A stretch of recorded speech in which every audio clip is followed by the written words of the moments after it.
குழந்தை உண்டான ஒரு 3 மாதத்துக்கு வரை என்ன பார்த்தா செய்யலாம் அப்படின்னு சொல்லி கேட்குறவங்களுக்கு தான் இந்த மெடிசன். என்ன கேட்டோம்னா 3வது மாதத்துலேருந்தே நம்ம வந்து என்ன சாப்பிடலாம் பார்த்தோம்னா பழங்கள், கீரை வகைகள். கீரை வகைகளில் முக்கியமாக என்ன கேட்டோம்னா அரைக்கீரை, பசலைக்கீரை, சிறுகீரை இதை நிறைய சேர்த்துக்கணும்.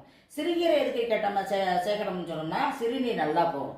பசலைக்கீரை எதுக்கு நம்ம சாப்பிடணும்னா நம்மளுக்கு வந்து அந்த டெலிவரி சமயத்தில் நம்மளுக்கு ஈஸியாக டெலிவரி உண்டாக்கணும். அரைக்கீரை எதுக்கு சாப்பிடணும்னா ஈஸியாக நம்மளுக்கு மோஷன் பிரச்சனைலாம் போகும்.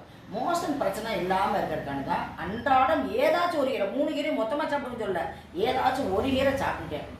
அதனால் அது மாதிரி பழங்கள் சேர்த்துக்கணும். என்ன சாப்பிடலாம் சொன்னால் ஆப்பிள் சாப்பிடலாம். ஒரே ஒரு நாளைக்கு ஒரு ஆப்பிள், மறுநாளைக்கு ஒரு வாழைப்பழம், அந்த மாதிரி தான் சாப்பிடணும். நிறைய ஆப்பிள் எடுக்கக்கூடாது. ஆப்பிள் வந்து மோஷனை வந்து அரெஸ்ட் பண்ணும். அதனால் செவ்வாழை, நாட்டுப்பழம், கற்பூரவள்ளி, மாம்பழம், ஆசைப்படுறதுக்கு மாம்பழம் சாப்பிட்டுக்கலாம். என்ன இந்த மாதிரி பழங்கள் நம்ம சாப்பிட்டுக்கணும். அது கூட இருந்தா டெய்லி ஒரு அவிச்ச முட்டை, ஒரு 12 மணி சாப்பிட்றீங்களா, ஒரு அவிச்ச முட்டை சேர்த்துக்கலாம். இல்லை ஆம்லெட்டாக ஒரு முட்டை சேர்த்துக்கலாம். இதெல்லாம் நம்ம எதுக்கு சாப்பிட பிள்ளைகளோட மூளை வளர்ச்சியும் இருதய வளர்ச்சியும் எலும்புகளின் வளர்ச்சியும் வந்து நல்லா இருக்குங்கிறதுக்காக தான் அந்த 3 மாதம் வந்து கொஞ்சம் கொஞ்சமாக நம்ம சாப்பிடணும்.